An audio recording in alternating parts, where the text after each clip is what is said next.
Oriental higher secondary high school Mirzapur में आपका एक बार फिर से स्वागत है। मैं परवेश कुरैशी।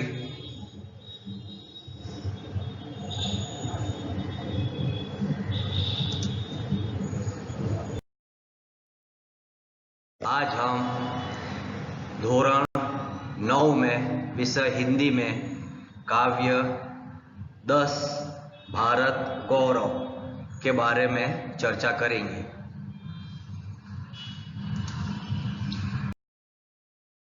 के कवि मैथिली शरण गुप्त जी हैं। मैथिली शरण जी का जन्म ईस्वी सन 1886 और उनका अवसान सन 1964 में हुआ था। मैथिली शरण गुप्त का मैथिली शरण गुप्त का जन्म झांसी जिले के चीर गांव में हुआ था। बाल्यावस्था से ही कविताएं में उनकी रुचि थी। उनकी प्रारंभिक रचनाएं हिंदी की पत्रिका सरस्वती में प्रकाशित हुई। महावीर प्रसाद द्विवेदी के प्रोत्साहन ने इनके कई व्यक्तित्व का परिचय भी दिया। राम भक्ति में सराबोर पारिवारिक संस्कारों ने इन्हें राम काव्य लिखने के लिए प्रोत्साहित किया और तत्कालीन राष्ट्रीय परिस्थितियों से भी प्रभावित होकर उनकी कविताओं में राष्ट्रीय चेतना और स्वदेश गौरव की गूंज सुनाई देने लगी। इसी कारण ये राष्ट्रीय कवि के संबोधन से प्रसिद्ध हुए।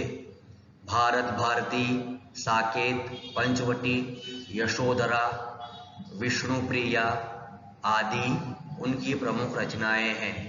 हिंदी साहित्य एवं शिक्षा के क्षेत्र में अनुपम योगदान के कारण इन्हें सन 1954 में पद्म भूषण से नवाजा गया। पद्म भूषण एक ऐसा अवार्ड है जो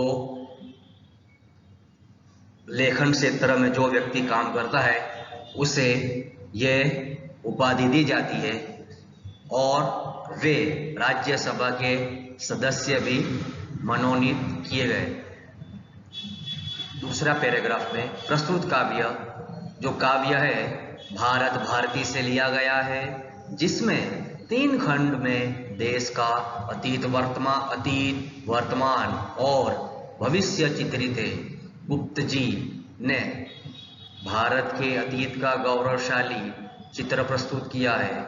उन्होंने इन्हीं विशेषताओं के आधार पर उसे विश्व के सिरमौर पद पर प्रतिष्ठित किया है। इस काव्य में कवि ने भारतीय सभ्यता और संस्कृति का गौरव गान किया है। इसके साथ साथ आर्यों के महान जीवन आदर्शों का भी चित्रण किया गया है। दोस्तों, ये काव्य भारत गौरव में आज जो हम देखेंगे उसमें कवि ने पूरे भारत की विशेषताओं का भी वर्णन किया है और जो भारत की जो आर्य संस्कृति थी उसके बारे में भी उन्होंने वर्णन किया गया है। आइए काव्य समझेंगे।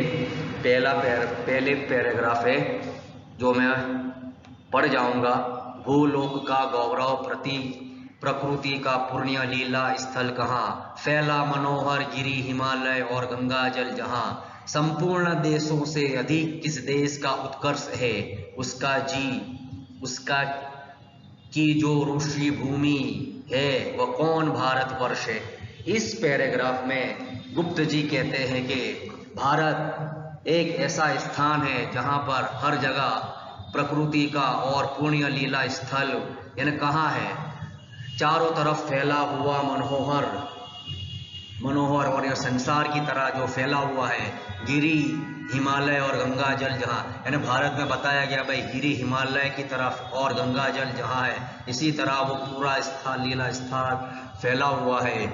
संपूर्ण देशों से अधिक किस देश का उत्कर्ष है, उसका कि जो ऋषि भूमि है वह कौन भारतवर्ष है। अब यहाँ कहते हैं कि भाई पूरे राष्ट्रों में अगर संपूर्ण देशों से अधिक किस देश का उत्कर्ष यानी जो भला है, अच्छा देश है, वो कौन सा है, तो वो भारतवर्ष है। जो भारतवर्ष ऋषि मुनियों की भूमि कहा गया है, जहाँ ऋषि मुनियों ने तपस्या करके इस भारत को महान बनाया। महावृद्ध भारतवर्ष ही संसार का शिरमोर है।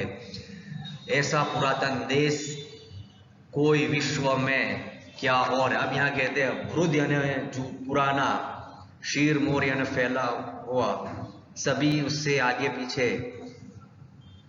कहते हैं कि भाई सरदार श्रेष्ठ, जो अगर भारत पूरे विश्व संसार में अगर सर्वश्रेष्ठ है तो वो एक भारत है, जिसने पूरे राष्ट्र पूरी दुनिया को एक ऐसी अलग पहचान दी। यहाँ सिरमौर के मानी हम लेंगे कि भाई उसने सरदार या श्रेष्ठ। ऐसा पुरातन देश कोई विश्व में क्या और है। हाँ, पुरातन यानी जूना, प्राचीन। ऐसा प्राचीन देश अगर कोई विश्व में कहाँ है तो वो है सिर्फ भारत। भारत एक ऐसा पुराना विश्व है जो कई संस्कृतियों को सामना कर चुका है। भगवान की भवभूतियों का ये प्रथम भंडार है, विधि ने किया नर सृष्टि का पहले यही विस्तार है। अब वो कहते हैं कवि कि भाई भगवान के संसार में वैभव को जो स्थान सबसे पहले बनाया, यानी भगवान अगर बनाया प्रथम भंडार तो भारत भूमि पर ही सर्वप्रथम मनुष्य सृष्टि का भी सर्जन हुआ। और यही एक ऐसा देश है कि जहाँ पे पूरे भारतवर्ष की एक प्रतिष्ठा फैली हुई है। भारतवर्ष को उन्होंने महान देश बनाया है। जैसे कहते हैं कि भाई वैभव को जो स्थान सबसे पहले बना है, उनका प्रथम संग्रह इसी देश में हुआ। ब्रह्मा ने मानव सृष्टि का विस्तार भी यहीं से किया। आप कहते हैं कि भाई यहाँ पता है नर सृष्टि का पहले यहीं विस्तार, जो पृथ्वी का सर्जन किया गया, पृथ्वी में मनुष्य का सर्जन, मानव सृष्टि का सर्जन किया गया, तो वो यही इस भारत भूमि से ही हुआ। यह पुण्य भूमि प्रसिद्ध है, इसके निवासी आर्य हैं, विद्या कला कौशल सबके जो प्रथम आचार्य है। अब वो कहते हैं कि भाई यहाँ ये पुण्य भूमि है, पवित्र भूमि है, पवित्र धरती, प्रसिद्ध यानी पहचान, जानने पहचाने वाली, जानकारी, एक ऐसी भूमि है जिसके निवासी आर्य थे, जो यानी भारत में आके बस गए थे। और उन्हीं से ही पूरे भारत का सब एक फैल गया, वृक्ष की तरह पूरे विश्व में फैल गए। विद्या कला कौशल सबके जो प्रथम आचार्य है, उन्होंने आते ही भारत में निवास करते ही भारत में विद्या कला कौशल जैसे गुणों को फैलाया। और प्रथम आचार्य ने गुरु हुए, विश्व को एक पहचान, अलग पहचान बनाई। संतान उनकी आज यद्यपि हम अधोगति में पड़े। अब यहाँ कहता है भाई उनकी आर्यों की जो संतान आज यद्यपि ऐसे ही अधोगति में पड़े, अधोगति यानी मुश्किलों, दयनीय दशा, आज हम दयनीय दशा में हो गए हैं। अब आज के बारे में बताते भाई आज का भारत कैसा हो गया है, जो पहले कला कौशल में सब हर उसमें प्रथम नंबर पर आता था, आज हम कहाँ अधोगति यानी हम पीछे बिछड़ गए हैं, हर क्षेत्र में हम बिछड़ गए हैं। पर चिन्ह उनकी उच्चता के आज भी कुछ है खड़े। चिन्ह यानी निशान, उच्चता यानी विशेषता, उनकी जो विशेषताएं हैं उनके निशान आज भी मौजूद हैं। और संसार में सबसे पहले विद्या कला कौशल्य का ज्ञान देने वाला आज पिछड़ गया है, आज बुरी दशा में, आज उनके जो संतान हैं जो बुरी दशा में फैले हैं। फिर भी उनके महान चरित्र के कुछ निशान, यानी जो उनके जो महान चरित्र जो थे वो निशान आज भी मौजूद है। वे आर्य ही थे जो कभी अपने लिए जीते न थे, वे स्वार्थरत हो मुंह की मदिरा कभी पीते न थे। अब वो कहते हैं कवि जीवन में आर्यों ने कभी भी अपनों को अपना अलग से नहीं समझते थे और सभी के लिए, सबके लिए फायदा वो करते थे, खुद का स्वार्थ कभी नहीं वो करते थे।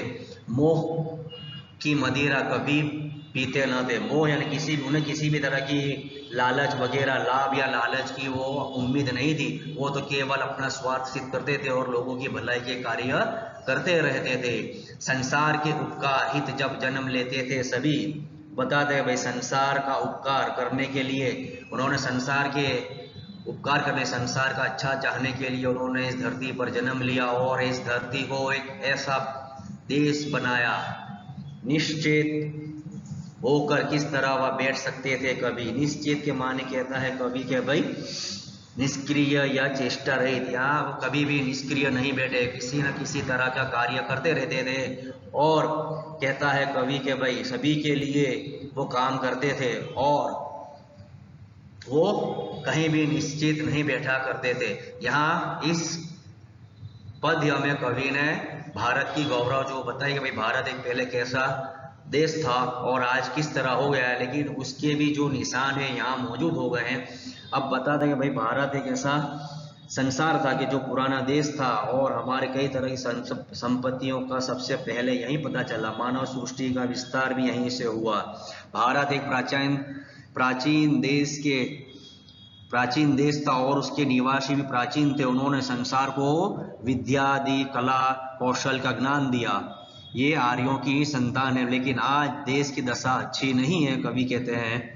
और कहते हैं कि भाई छेल्ले कहते हैं कि आर्यों में परोपकार की प्रबल भावना थी। आर्यों में लोगों के कार्य करने की बहुत महत्ता थी, खुद का स्वार्थ वो नहीं इच्छते थे, दूसरों की भलाई के लिए ही वह अपना जीवन व्यतीत करते थे।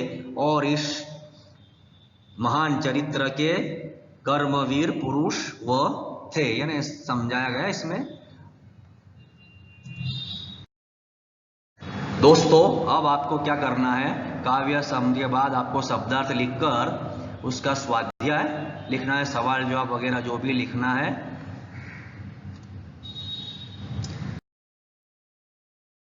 यहाँ पर प्रश्न 5, 6, 7 भी दिया है, यह भी आपको लिखना है।